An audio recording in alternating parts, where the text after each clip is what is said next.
but we are now focusing on some of the opportunities, again, from an investment point of view, with Jiang, Jason, who is an investment professional specializing in green tech and renewable infrastructure across Europe, but also Asia. With over a decade of ESG investing and corporate sustainability experience, he has built expertise in decarbonization, energy storage, hydrogen, and renewables.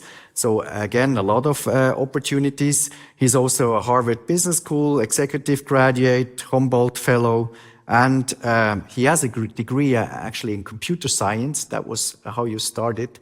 We're very much looking forward to listening to you and to seeing some of the opportunities in the investment domains, including in Asia. Yeah. Thank you.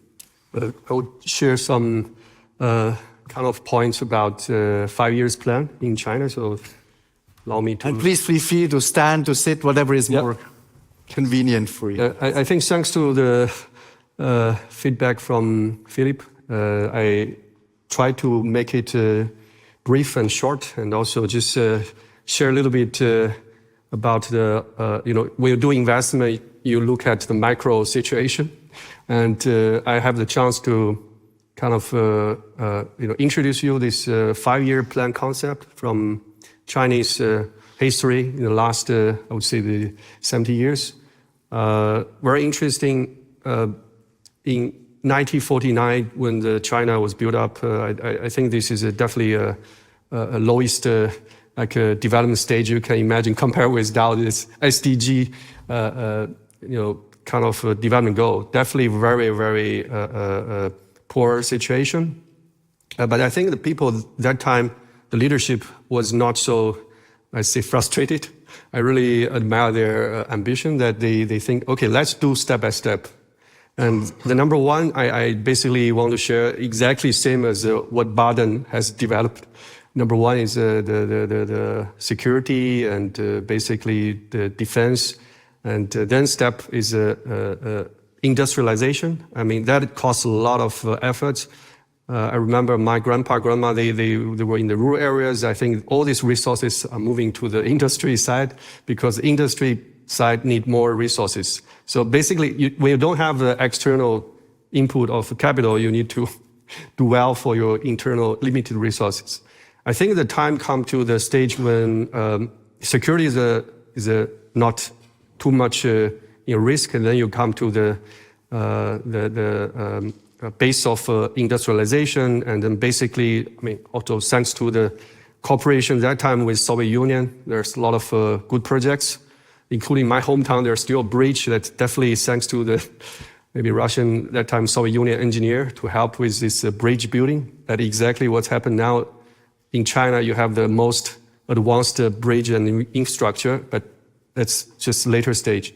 And then you come to the situation, you can really develop some small business. And then when the, let's say this open policy has the condition, you can develop the small business, basically, import, have the capital from US, Japan, and also Germany, also Switzerland, ABB, or all these big companies come to China. And then I think that changed when the China has, let's say this, from 2000, exactly 2000, when China entered the WTO.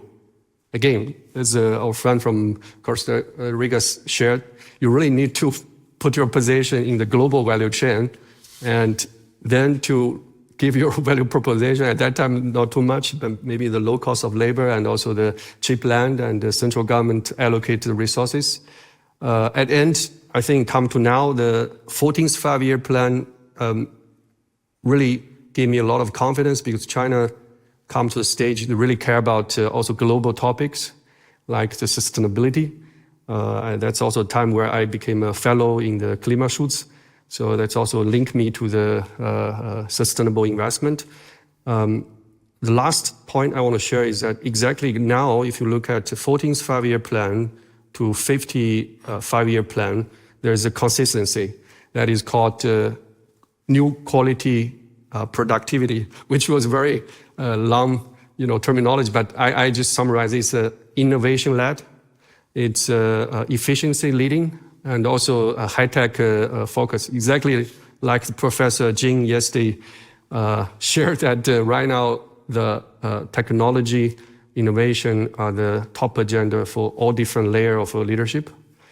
So I think 5-year plan, basically from now to 2030, will be very interesting.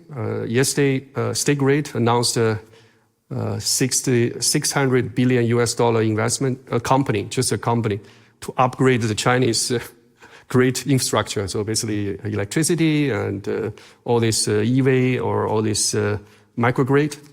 And what I know that Germany also has a demand for $60 billion for German, investment in its own grid. So imagine one company, 600 billion, a country in Germany, it's 60 billion. So I think this is a lot of opportunities for us here. It's relevant for us that we can think about this topic to follow this logic and to make investment. A lot of technology-driven solution, a lot of green solution, and also I think it's about cooperation rather than thinking about, okay, we probably have no chance, but just wait for the difficulties to come. So I stop here, and maybe there are a lot of discussion later, and thanks a lot. Thank you very much. Thank you very much, Jason. As a delegate for the Federal Council for the 2030 Agenda, I not only have the privilege of coordinating a bit the work of Swiss reporting towards the SDGs, but I also attend the annual high-level political forum in New York, where we talk about sustainability, and I can very much confirm that when we see the US not participating in more criticizing the SDG approach, we see China on the other side investing very heavily into their understanding of sustainable development.